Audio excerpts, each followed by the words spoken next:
به نام خدا. سلام بچه ها، امیدوارم حال دلتون عالی باشه. شادی هستم.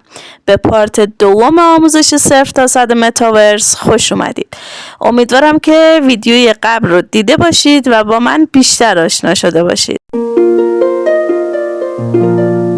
در این ویدیو قراره که با متاورس بیشتر آشنا بشیم و ویژگیاشو بهتر بشناسیم و ببینیم که چجوری به این دنیای مجازی جذاب، ناشناخته و هیجان انگیز ورود کنیم و برای ورود به چه ابزارهایی نیاز داریم. بریم که داشته باشیم یه بحث جالب و جذاب دیگر رو. بریم ببینیم که متاورس به چه معناست. کلمه متاورس ترکیبی از دو کلمه متا به معنی فراماورا و کلمه ورس به معنی جهان یا همون یونیورس خودمونه. پس معنی خود کلمه متاورس میشه فراجهان. حالا ببینیم متاورس چیه و چه ویژگیهایی داره. متاورس یه دنیای دیجیتالی سه‌بعدی گسترده‌ای هست که کاربران میتونن در اون با هم ارتباط دیجیتالی داشته باشن. فضا ترکیبی از واقعیت مجازی VR و واقعیت افزوده AR، بلاکچین و هوش مصنوعی هستش.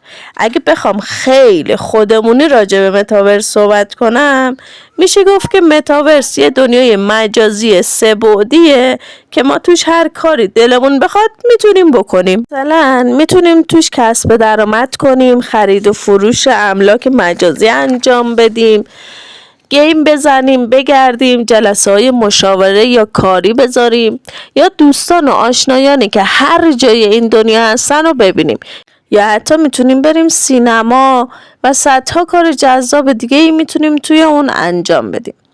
حالا میخوایم ببینیم که فضای متاورس اصلا چه شکلیه. فضای مجازی کنونی یه فضای دو بعدیه که فقط حس بینایی و شنوایی انسان رو درگیر میکنه.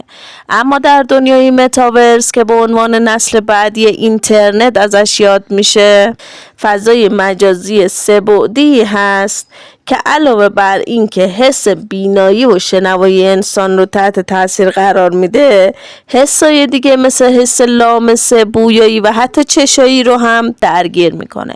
فراموش نکنید که این متاورسی که در موردش صحبت میکنیم در آینده نزدیک است و دنیای متاورس فعلی خیلی نوپا و آمارتور هستش.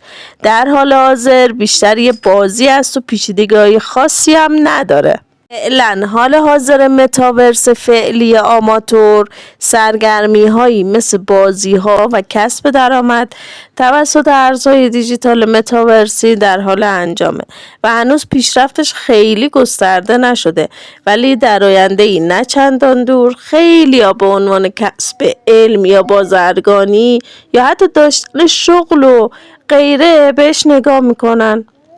برای مثال در متاورس پیشرفته‌ای که در آینده میاد، قابلیت این که فردی با گذاشتن عینک و هدستای مجازی وارد دفتر کاریش بشه بدون اینکه از اتاقش بیرون بره یا حتی لباسش رو عوض کنه وجود داره.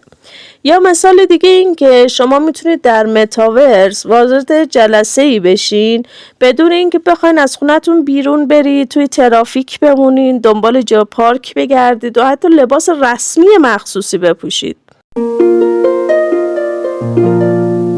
بریم سر ویژگی‌های متاورس. ویژگی‌های متاورس چیه؟ 1.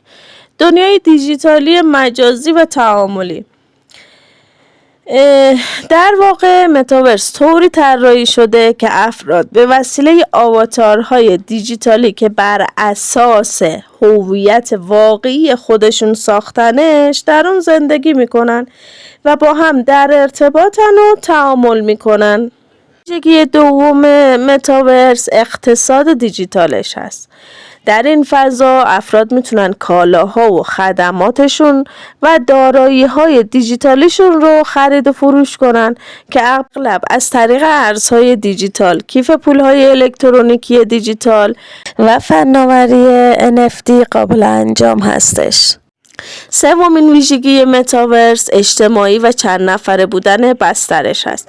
متاورس بستری رو برای افراد طراحی کرده که در اون میتونن با هم ملاقات کنن، بازی کنن، کار و معامله کنن و حتی رویدادها و کنسرت‌های زنده رو شرکت کنن. چهارمین ویژگیش ویژگی واقعیت مجازی VR و واقعیت افزوده AR هست و اینترنت اشیا. در متاورس فناوری طراحی شده که ترکیب دنیای واقعی با عناصر دیجیتالی از طریق دستگاه‌های هوشمند قابل اتصال هستش. پنجمین ویژگیش بلاکچین و NFT ها هست. یکی دیگه از ویژگی‌های متاورس ایجاد مالکیت دیجیتالی، تراکنش‌های مالی غیر متمرکز و امنیت داده ها است. و ششمین ویژگیش هوش مصنوعیه. متاورس توسعه آواتارهای هوشمند رو برای بهبود تجربه کاربرانش فراهم کرده. آواتارها توسط خود شخص ساخته میشن با توجه به اخلاقیاتش، شکلش، هیکل ظاهریش و این قبیل چیزها. اون میاد یه آواتاری رو بر اساس شخصیت خودش میسازه. خب تا اینجا با مفاهیم اولیه متاورس آشنا شدیم، اما تازه این شروع ماجراست. هنوز کلی موضوع جذاب باقی مونده که در قسمت‌های بعدی وارد جزئیات بیشتری میشیم که ببینیم چه کاربردهایی داره و چه چالش‌ها و فرصت‌هایی رو باش روبرو هستیم. اگه ویدیو براتون مفید بود حتما لایک کنید و اگه هنوز عضو کانالمون نشدید دکمه سابسکرایب رو بزنید و زنگوله رو فعال کنید. همچنین سوالات ارزشمندتون رو تو کامنت ها بهم بگید و بگید دوست دارید توی ویدیوی بعدی درباره چه موضوعاتی از متاورس صحبت کنم. حمایت شما باعث میشه که بتونم ویدیوی بهتری براتون بسازم. مرسی که همراه هم هستین. تا ویدیوی بعد، خدا نگهدار.